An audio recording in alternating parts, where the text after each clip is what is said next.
Assalamualaikum warahmatullahi wabarakatuh. Perkenalkan, saya Nada Komala Dwi Putri dengan NIM 2211512010 dari Departemen Teknik Komputer. Pada kesempatan kali ini, saya akan menjelaskan mengenai bisnis model kanvas. Bisnis model kanvas itu sendiri adalah sebuah pendekatan manajemen bisnis yang dituangkan dalam sebuah visualisasi yang terdiri atas 9 elemen. Tujuan dari bisnis model kanvas adalah membantu para pemilik bisnis untuk memetakan dan mengkomunikasikan aspek-aspek kunci dari model bisnis mereka dengan cara yang mudah dipahami oleh orang lain. Bisnis model kanvas yang akan saya jelaskan pada kesempatan kali ini adalah bisnis model kanvas untuk usaha technopreneurship, yang mana usahanya adalah usaha Warmindo yang akan dijalankan menggunakan teknologi touchscreen yang memudahkan pemesanan bagi pelanggan. Nah, ini adalah bisnis model kanvas yang saya buat untuk usaha Warmindo, di mana ada 9 elemen pada bisnis model kanvasnya, yaitu ada customer segment, ada value proposition, channel, customer relationship, revenue stream, key activity, key result, key partner, dan juga cost structure. Baiklah, selanjutnya saya akan menjelaskan mengenai ke-9 elemen dalam bisnis model kanvas tersebut. Pertama, saya akan menjelaskan mengenai customer segment. Salah satu bisnis model kanvas ini menekankan kepada pelanggan atau siapa yang akan menjadi target pasar dari bisnis yang dijalankan. Pada usaha ini, ada 3 customer segment, yaitu pecinta mie, yang tentunya ingin mencoba setiap jenis mie yang dijual. Kemudian targetnya juga kepada pelanggan muda, karena kita tahu bahwa mie adalah makanan anak muda. Selain itu, yang menjadi target pasar dari usaha ini adalah pelanggan yang menyukai promosi, karena pada usaha ini akan ada promosi-promosi khusus untuk pelanggannya. Yang kedua, yaitu value proposition. Value proposition konsumen bisa menjadi jalan terbaik untuk sebuah bisnis menemukan solusi dan tawaran yang bisa menyampaikan value untuk membantu konsumen. Pada bisnis ini, value proposition-nya adalah yang pertama kecepatan pelayanan yang diberikan kepada konsumen.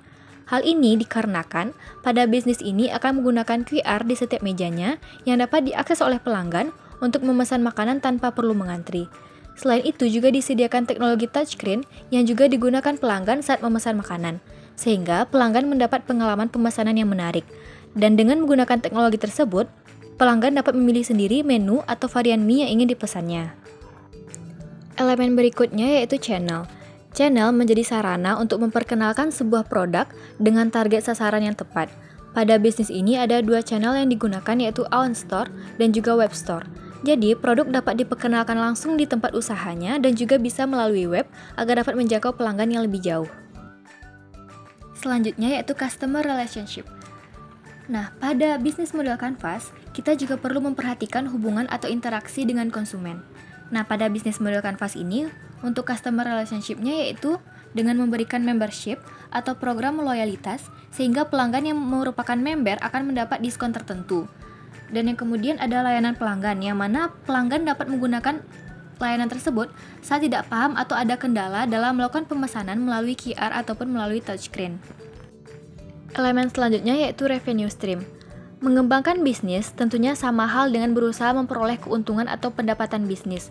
Pendapatan dalam sebuah bisnis biasanya berasal dari harga jual dikurangi dengan pengeluaran yang dibutuhkan seperti harga produksi dan lain-lain. Nah, pada bisnis model kanvas ini, revenue stream-nya yaitu berasal dari penjualan minuman dan makanan kepada pelanggan. Berikutnya yaitu key activity. Keberhasilan sebuah bisnis juga ditentukan oleh key activity-nya. Kegiatan utama dalam bisnis berkaitan dengan tindak lanjut dari langkah apa yang bisa dilakukan untuk mendapatkan sumber pendapatan. Key activity pada bisnis ini adalah proses produksi, yaitu memproduksi mie, kemudian proses pemesanan oleh pelanggan, dan juga proses pemasaran untuk memasarkan produk kepada pelanggan. Berikutnya ada key research, yaitu sumber daya yang digunakan dalam usaha. Nah, dalam bisnis ini, sumber daya yang digunakan yaitu yang pertama ada bahan baku. Bahan baku yang digunakan dalam membuat produk yang akan dijual kepada pelanggan diperlukan bahan baku yang berkualitas. Kemudian, diperlukannya tenaga kerja, baik untuk memproduksi produknya maupun dalam bidang pelayanan kepada pelanggan. Berikutnya ada elemen key partner. Elemen kerjasama dalam bisnis model kanvas meliputi siapa supplier atau pemasok dan partner yang cocok untuk bisnis yang akan dijalankan. Pada bisnis Warmindo, key partnernya yaitu adalah Indomie, di mana dalam menjalankan bisnis Warmindo diperlukan adanya pemasok Indomie yang menjadi produk utama yang akan dijual nantinya.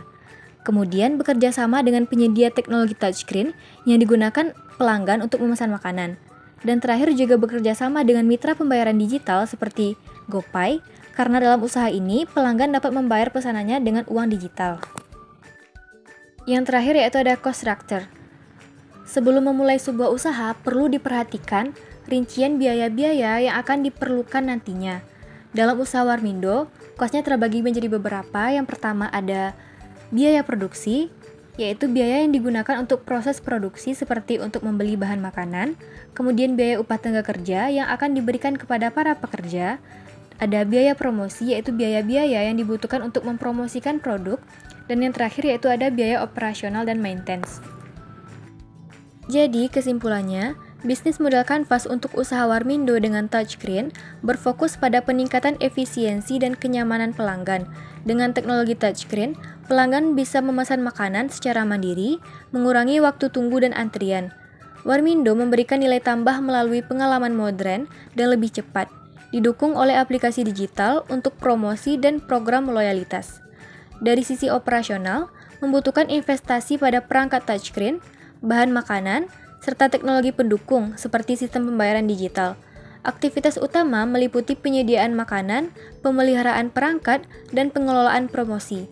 Dengan kolaborasi dengan pemasok bahan baku dan penyedia teknologi, bisnis ini dapat menawarkan layanan yang lebih efisien dan memaksimalkan pengalaman pelanggan.